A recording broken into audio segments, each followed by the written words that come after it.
ಅಲ್ಲಲ್ಲೇ ನೋಡಿ ವೀಕ್ಷಕರೇ, ಇವನ ಹೆಸರು ಅಜಿತ್ ಹನುಮಕ್ಕನವರಂತ. ಬೇರೆಯವರ ಮನೆ ಸುದ್ದಿ ಅಂದರೆ ಈತನಿಗೆ ಬಹಳ ಇಷ್ಟ. ನಡು ರಸ್ತೆಯಲ್ಲೇ ಹುಡುಗಿ ಜೊತೆ ಕುಡಿದ ಮತ್ತಿನಲ್ಲೇ ಕಿರಿಕ್ ತೆಗೆದುಕೊಂಡ ವ್ಯಕ್ತಿ ಇವನೇ ನೋಡಿ. ಸೋಷಿಯಲ್ ಮೀಡಿಯಾದಲ್ಲಿ ಬಹುತೇಕ ಚರ್ಚೆ ಆಗುತ್ತಿದೆ ಈ ವಿಷಯ.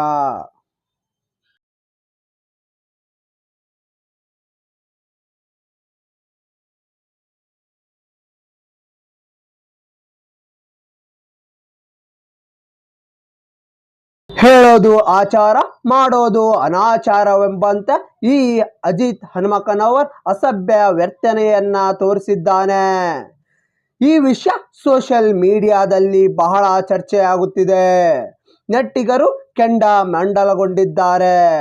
ಅದರಲ್ಲಂತೂ ಡಿ ಬಾಸ್ ಅಭಿಮಾನಿಗಳು ಉರಿದು ಬೀಳುತ್ತಾರೆ ಇವನ ಮೇಲೆ. ಕೈಯಲ್ಲಿ ಸಿಕ್ಕರೆ ಸಾಕು, ಈ ಬಾಂಡ್ಲಿಗೆ ಮರಣವನ್ನೇ ತೋರಿಸ್ತೀವಿ ಅಂತ ಕಿರಿಕಾರಿದ್ದಾರೆ ದರ್ಶನ್ ಫ್ಯಾನ್. ದರ್ಶನ್ ದನ ಇದ್ದಂಗೆ ಇದ್ದಾನೆ ನೋಡಿ ಎಂದು ತನ್ನ ಆಂಕರ್ ನಲ್ಲೇ ಹೇಳ್ತಾನೆ. ಈತ ಹೇಳಿದರೆ ಮಾತ್ರ ದೇಶದಲ್ಲೇ ಬೆಳವಣಿಗೆ ಆಗುತ್ತದೆ ಎಂಬ ಭ್ರಮೆಯಲ್ಲೇ ಬದುಕಿದ್ದಾನೆ ಈ ಬಾಂಡ್ಲಿ ಅಜಿತ್. ನಡುರಾತ್ರಿ ಸ್ವಾತಂತ್ರ್ಯ ಕೊಟ್ಟರೆ ಇವನಿಗೆ ಕುಡಿದ ಮತ್ತಿನಲ್ಲೇ ತೇಲಾಡೋದು, ಪೊಲೀಸರಿಗೆ ಅವ್ಯಾಚ್ಯ ಶಬ್ದಗಳನ್ನ ನಿಂದಿಸೋದು ಇವನ ಹುಟ್ಟುಗುಣದಲ್ಲೇ ಬಂದಿದೆ ಎನ್ನಬಹುದು. ಇವನು ಉತ್ತರ ಕರ್ನಾಟಕದ ಧಾರವಾಡ ಭಾಷೆಯಲ್ಲಿ ಸೂ ಮಗ, ಹಾ ಮಗ ಎಂದು ಅವ್ಯಾಚ್ಯ ಶಬ್ದಗಳನ್ನ ನಿಂದಿಸುತ್ತಿದ್ದ. ಕೂನಪ್ಪ ಅಜಿತ, ಎಲ್ಲರ ಮನೇನೂ ದೋಸೆ, ಅದರಲ್ಲಂತೂ ನಿನ್ನ ಮನೆಯ ನಿನ್ನ ವಿಷಾನೇ ಒಂದು ದೋಸೆಯಾಗಿ ಬಿಟ್ಟಿದೆ ಅಲ್ಲೋ ಅಜಿತ. ಅನಂತನ ಅವತಾರ ಆದಂತೆ ಅಜಿತನ ಅವಾಂತರ ಆಗಿಬಿಟ್ಟಿದೆಯಲ್ಲೋ ಎಂದು ನೆಟ್ಟಿಗರು ಕೆಂಡಾಮಂಡಲ ಕಾರಿದ್ದಾರೆ. ಈ ರೀತಿ ಚಿತ್ರಹಿಂಸೆ ಕೊಟ್ಟರೆ ಯಾರಾದರೂ ಬದುಕುತ್ತಾರಾ ನೀವೇ ಹೇಳಿ ವೀಕ್ಷಕರೇ. ಈ ವ್ಯಕ್ತಿ ಎಷ್ಟು ಸಭ್ಯನೋ ಅಷ್ಟು ಅಸಭ್ಯ ವರ್ತನೆಯನ್ನ ಇವನ ಹುಟ್ಟುಗುಣದಲ್ಲೇ ಬಂದಿದೆ ಅಂತಾರೆ.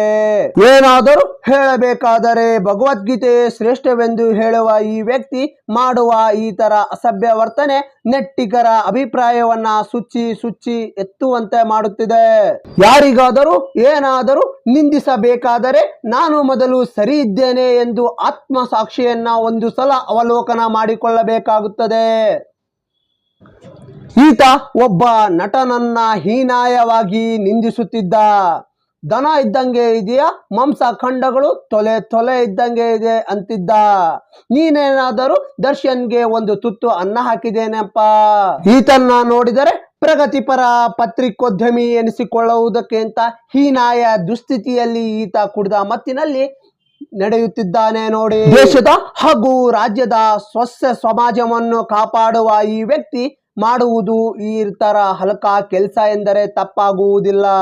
ಊರಿಗೆ ಉಪಕಾರಿ ಮನೆಗೆ ಮಾರಿ ಎನ್ನುವ ಮಾತು ಸಹ ಈತನ ವಿಷಯದಲ್ಲಿ ಈಗ ಪ್ರೂವ್ ಆಗಿದೆ ನೋಡಿ.